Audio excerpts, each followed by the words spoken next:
Hello, everybody. This is Mårten Hagström from Meshuggah, and you're right now watching Bloodstock TV.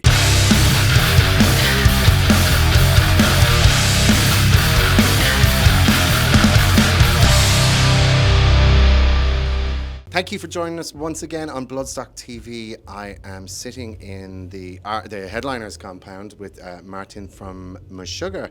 Thank you so much for being with us. How are you today? I'm fine, Ern. Thanks. Ready for tonight? Yeah, starting to get ready at least. Yeah, awesome. Okay, well, we don't have very much time, so we're just going to get into it with you. First of all, I just want to congratulate you on the resounding success of Immutable. I mean, that is a phenomenal album yet again. Meshuggah just pushing that bar up even higher. With the touring cycle of the last album, the Violent Sleep of Reason, pretty much coming to an end when the pandemic kicked in, I know that you cut some dates short because it was just impossible to do it. But was it a collective decision with the band? Did you just jump straight into writing, or did you take a bit of a break?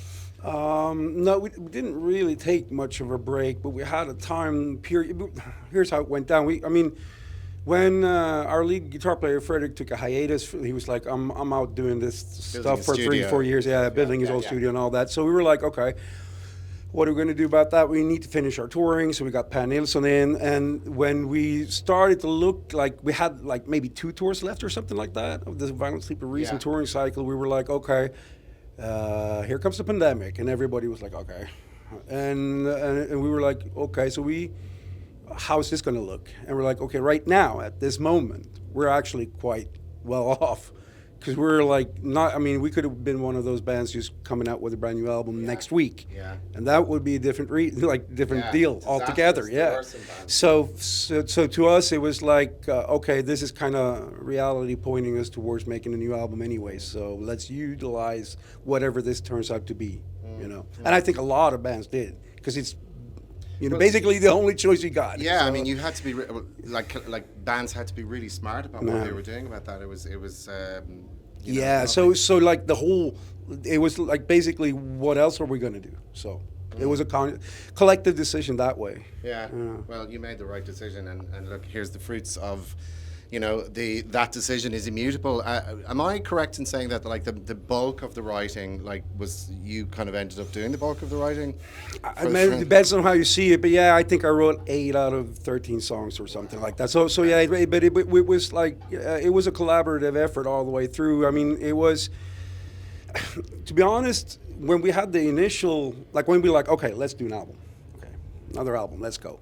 I was like, let's do a Rain in Blood type of deal, the Meshuggah version of Rain in Blood, like 35 minutes. I kind of like to hear that too. Yeah, but it's like in 35 minutes out, because a lot of our albums have been so long, and it didn't quite turn out that way, because it turned into a double album and the longest one we ever put out.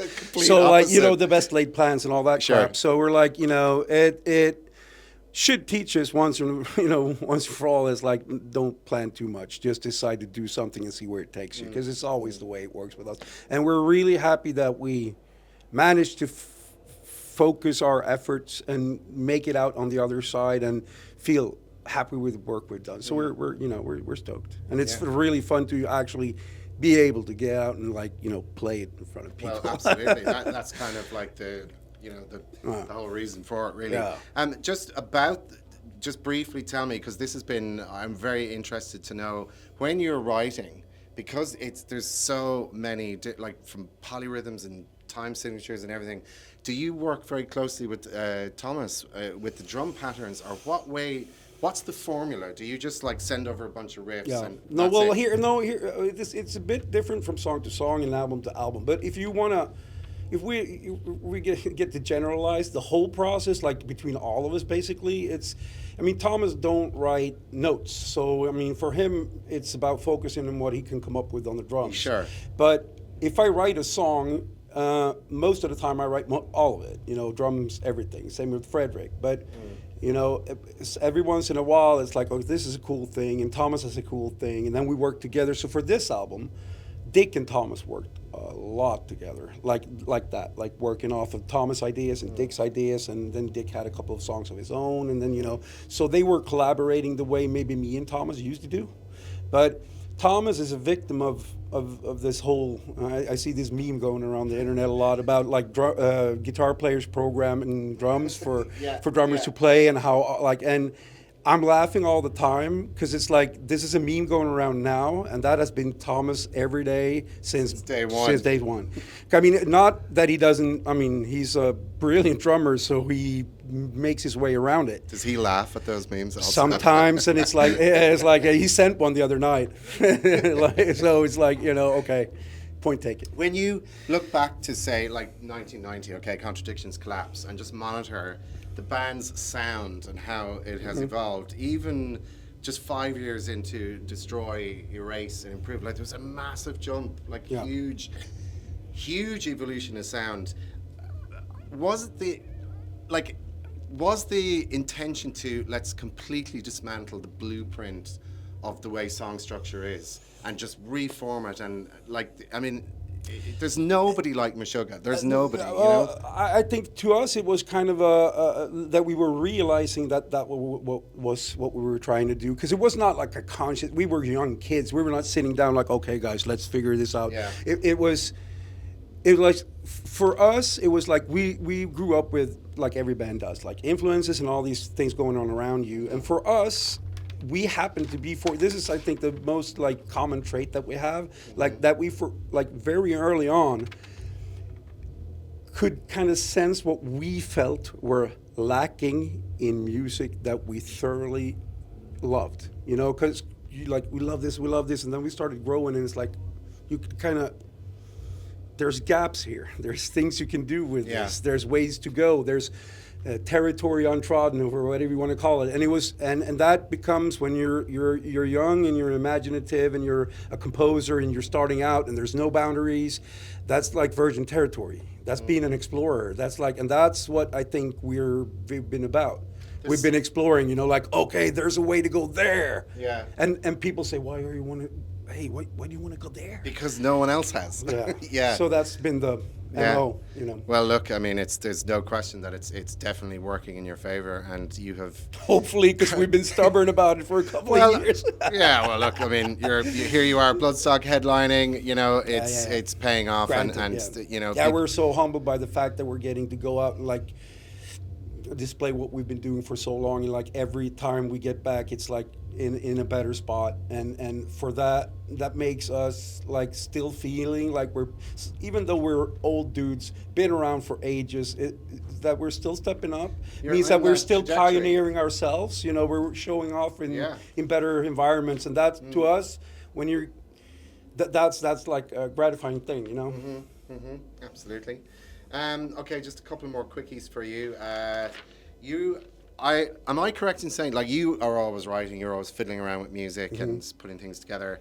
I recall you saying somewhere that you had up to about 2 to 3 albums worth of stuff. That doesn't cut it. I got more. But censorship aside, though, I mean, if I wanted to really boil it down to something, I don't know how much was going to be left. But is there an idea for this, or is it? I mean, are you going to? I'm a coward. I've always been like, you know, Frederick and all the other. I'm like, Dick's got his own stuff, and Fred's doing his own stuff, and even like Jens released their own Calipash demo stuff. I've never done stuff like that, and I'm intrigued. Why are you reluctant But to do Meshuggah takes a lot of time. Right. I mean, I wrote most of the last album, so I didn't have a lot of time to like. You're like, I've done my bit. Oh yeah, no, not like that. But I know I'm what you like, mean. it's like, it's exhausting to pour your emotions into music and then have it judged by other people, and having it to do it on your own. I'm 52. I don't give a fuck anymore. I can like just do it for fun. But I wanted to make it proper, and I wanted to make it so that it doesn't come as a Mårten Hagström solo album thing. I want to just do it when it feels right. Yeah, do it exactly. when it feels right. Yeah. Perfect. Okay, and just the last thing that I have to ask you here is that the Alive, the documentary, that was 13 years ago, believe it or not, holy fuck. And that was documenting the band's history, and my God, has so much happened since then. A lot. I mean, a whole documentary's worth, even again. And is there an idea to maybe do something, or are you just kind of look, do you know what, let's just wait until we're kind of in the twilight stages of the band, like we're fucking done? Well, I mean, I'm not going to say, I mean, we're not looking to quit or anything, but I mean, we're getting older, so it's not going to be, we're not going to be doing this for 30 years. I mean, that we know. Yeah. So there has been some murmurings from other people around us that we know and people we work with in, like, in that media, like back, like earlier, that have been, would you guys be up for? And we've always been kicking that can down the road.